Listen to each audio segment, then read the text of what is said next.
उधर ब्रिटेन को समुद्र में डुबोने की धमकी पर आयरलैंड में हड़कंप मच गया। 2 दिन पहले रूस के सरकारी न्यूज चैनल ने यह धमकी दी थी कि अगर पुतिन की सेना चाहे तो वो ब्रिटेन पर ऐसा हमला कर सकती है जिससे ब्रिटेन के नजदीक समुद्र में सुनामी जैसी भयानक लहरें उठेंगी, जो इतनी विकराल होंगी कि पूरा ब्रिटेन उन लहरों में डूब जाएगा। यही नहीं, रूसी चैनल ने इस संभावित हमले को ग्राफिक्स के जरिए दिखाने की भी कोशिश की थी। इस दौरान आयरलैंड भी उन लहरों में डूबा नजर आया। इसी के बाद इंग्लैंड के पड़ोसी देश आयरलैंड में हड़कंप मच गया। वहां के लोग ही नहीं बल्कि कई नेताओं को भी इस धमकी का डर सताने लगा, लेकिन बताया गया कि वहां की सरकार ने इसे गंभीरता से नहीं लिया। जिसके बाद आयरलैंड के एक बड़े नेता बिली केलेहर, जो यूरोपीय संसद के भी सदस्य हैं, उन्होंने ट्वीट कर इस पर एक्शन लेने की मांग की। उनके मुताबिक रूस का न्यूज चैनल अगर इस तरह धमकी दे रहा है तो इसका मतलब यह है कि वो पुतिन के हवाले से ही दी गई धमकी है। वहीं ब्रिटेन के अखबार डेली मेल ने दावा किया कि नेटो देशों को सबक सिखाने के लिए रूस यूक्रेन पर परमाणु हमला कर सकता है, क्योंकि 70 दिन से जारी जंग में नेटो के देश यूक्रेन की हर तरह से मदद कर रहे हैं, जो पुतिन की आंखों में कांटे की तरह चुभ रहा है। पुतिन परेशान है क्योंकि नेटो न सिर्फ यूक्रेन को मदद पहुंचा रहा है बल्कि रूस को घेरने के लिए लगातार अपना विस्तार करने में जुटा है, जबकि पुतिन ऐसा न करने की चेतावनी कई बार दे चुके हैं। लिहाजा कहा जा रहा है कि अगर नेटो ने जल्द अपने कदम नहीं खींचे तो रूस के पास यूक्रेन पर परमाणु बम गिराने के अलावा कोई चारा नहीं बचेगा।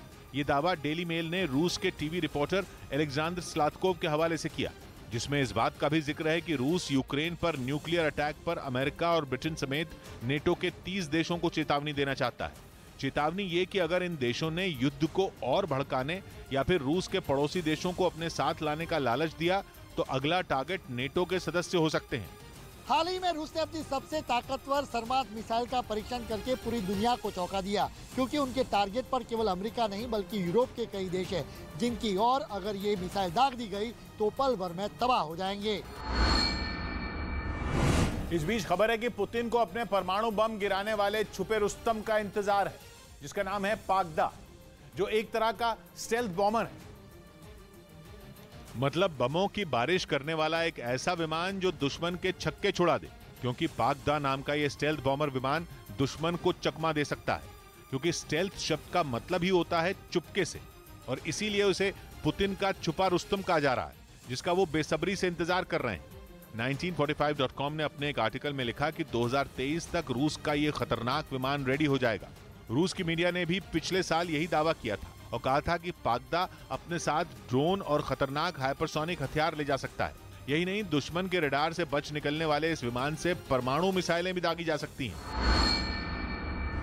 और इन्हीं खूबियों की वजह से पुतिन चाहते हैं कि पागदा जल्द से जल्द उनके जंगी बेड़े का हिस्सा बने।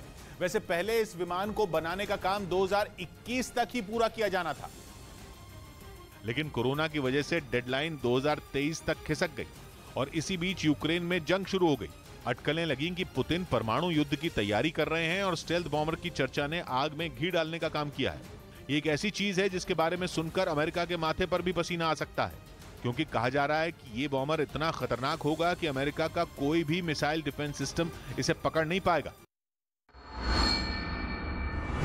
और यही बात उसे परेशान कर रही है। 1945.com की रिपोर्ट में दावा किया गया कि इस विमान पर रूस करीब 20 साल से काम कर रहा है, जिसमें स्टेल्थ फीचर और लंबी दूरी तक मार करने वाली मिसाइलों पर ज्यादा काम हो रहा है, जिसके लिए इसमें लगाया गया है एक इंटरनेट वेपर बे, जिसकी वजह से उड़ान के समय इस विमान का सिग्नल बहुत कम आएगा और कोई भी मिसाइल डिफेंस सिस्टम इसे आसानी से नहीं पकड़ पाएगा।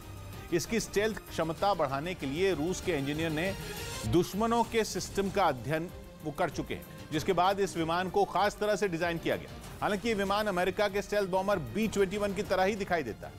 इस विमान की रेंज 7 मील तक की और ये एक ही बार में उड़ान भर सकता है। रूस की तरफ से यह दावा भी किया गया कि ये 30 घंटे तक हवा में रह सकता है और 30 टन तक परमाणु हथियार उठा सकता है। लेकिन पश्चिमी देशों का दावा है कि इतनी खूबियों के बावजूद रूस के पास दुनिया की सबसे अच्छी स्टेल्थ तकनीक नहीं है।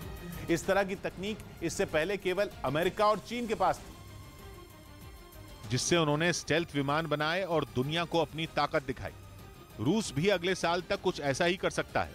स्टेल्थ तकनीक किसी चीज को पूरी तरह गायब नहीं करती, बल्कि कुछ ऐसा करती है जिससे उसका पता लगाने में देर हो, और इसी का फायदा उठाकर विमान दुश्मन को अपनी चाल में फंसा लेता है। इस तकनीक का मूल सिद्धांत है विमान के सिग्नल को दुश्मन तक पहुंचने से रोकना। जिसके लिए विमान का साइज छोटा रखा जाता है। इसे ऐसे समझिए कि जैसे एक बाज आपसे लगभग 15 मीटर दूर उड़ रहा है तो आप उसे आसानी से देख सकते हैं, लेकिन अगर इतनी ही दूरी पर एक मधुमक्खी है तो उसे पहचानना मुश्किल होगा। स्टेल्थ विमान भी दुश्मन की आंखों में ऐसे ही धूल झोंकते हैं, क्योंकि ये तकनीक किसी चीज को पूरी तरह से अदृश्य नहीं बनाती, लेकिन उसके साइज को छोटा कर देती है, जिससे उसका पता लगाने में देर होती है। इसके अलावा विमान पर एक खास तरह का केमिकल भी लगाया जाता है जो विद्युत चुंबकीय तरंगों को सोख लेता है, जिसकी वजह से मिसाइल डिफेंस सिस्टम इन्हें आसानी से नहीं पकड़ पाते।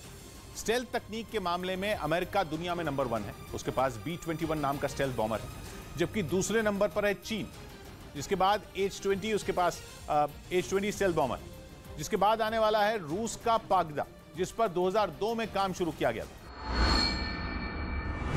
उधर फ्रांस के राष्ट्रपति इमैनुअल मैक्रों से बातचीत में पुतिन ने पश्चिमी देशों से हथियारों की मदद बंद करने की मांग की। दोनों नेताओं के बीच एक दिन पहले फोन पर करीब 3 घंटे तक बातचीत हुई थी, और इस दौरान पुतिन ने फ्रांस के राष्ट्रपति से साफ शब्दों में कह दिया कि पश्चिमी देश यूक्रेन की सैन्य मदद करना बंद कर दें। असल में जंग की शुरुआत से ही अमेरिका समेत यूरोप के कई देश यूक्रेन को घातक हथियार, टैंक, जंगी ड्रोन और मिसाइलें दे रहे हैं, जिनकी मदद से वो रूस का मुकाबला करता आ रहा है। और दावा यह किया जा रहा है कि इसी वजह से रूस को अब तक उम्मीद के मुताबिक सफलता नहीं मिल पाई है। यूक्रेन की सबसे बड़ी ताकत पश्चिमी देशों से मिल रहे हथियारों और मिसाइलें हैं, जिनके दम पर वो रूसी सेना के छक्के छुड़ा रहा है।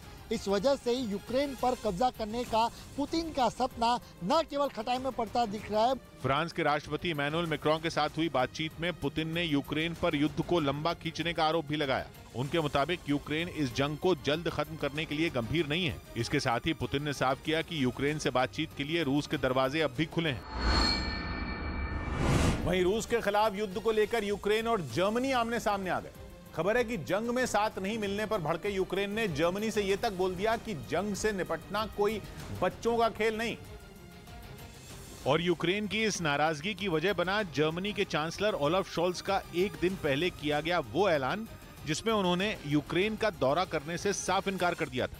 जर्मनी के मीडिया ने दावा किया कि उनके इस फैसले से यूक्रेन बुरी तरह भड़क गया, और जर्मनी में यूक्रेन के राजदूत आंद्रे मेलनिक ने चांसलर के फैसले पर तंज कसते हुए ये कह दिया कि जंग को खत्म करने पर हो रही चर्चा कोई बच्चों का खेल नहीं है।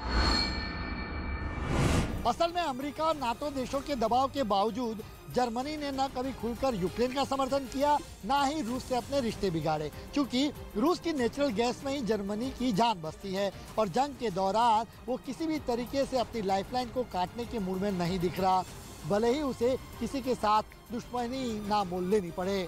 इस तकरार की शुरुआत पिछले महीने उस वक्त हुई थी जब जर्मनी के राष्ट्रपति पोलैंड के दौरे पर पहुंचे थे, जहां से उनका कीव जाने का कार्यक्रम था।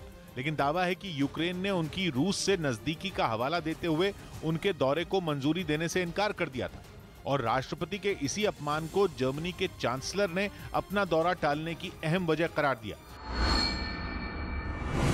लेकिन ये पहला मौका नहीं है जब मदद को लेकर यूक्रेन ने जर्मनी को निशाने पर लिया है। जंग छिड़ने की शुरुआत से ही यूक्रेन ने जर्मनी की नीति और नीयत पर सवाल उठाने शुरू कर दिए थे, और जब जर्मनी ने यूक्रेन को और हथियार देने से साफ इनकार कर दिया तो जेलेंस्की ने उसके खिलाफ मोर्चा खोल दिया, क्योंकि अप्रैल में जर्मनी के 3 सांसदों ने जंग की वजह से बिगड़े हालात की जानकारी लेने के लिए यूक्रेन का दौरा किया था, और वहां से लौटने के बाद उन्होंने यूक्रेन को बड़ी संख्या में हथियार देने और रूस के खिलाफ प्रतिबंध बढ़ाने की सिफारिश की थी। हालांकि खबर है कि उस वक्त भी जर्मनी की सरकार ने उन तीनों सांसदों को बच्चा बताते हुए उनकी सिफारिश को सिरे से खारिज कर दिया था। यूक्रेन की फौज ने रूस के सैनिकों पर आसमान से चुन चुनकर बम बरसाए। सबूत के तौर पर हमले से जुड़ा एक वीडियो भी उसकी तरफ से जारी किया गया, जिसमें एक जंगल के बीच बने कुछ सैन्य ठिकानों पर कई धमाके होते दिखाई दिए। जैसे ही हमले शुरू हुए, कुछ सैनिक इधर उधर भागते नजर आए। यूक्रेन ने दावा किया कि ये रूस के फौजी थे जो जान बचाकर भाग रहे थे। सामने आई तस्वीरों में दिखा कि कैसे जंगल की तरफ भाग रहे सैनिकों पर चुन चुन कर बम बरसाए गए। हमले के दौरान कुछ जवान जंगल के बीच छिपने में कामयाब रहे, लेकिन उन्हें भी बमों से निशाना बनाया गया। वहीं एक के बाद एक कई जोरदार धमाकों से पूरे इलाके में दहशत का माहौल बन गया। यूक्रेन ने दावा किया कि उसने रूस के कई सैनिकों को मार गिराया। हालांकि ये हमले किस जगह किए गए इसकी जानकारी उसकी तरफ से नहीं दी गई।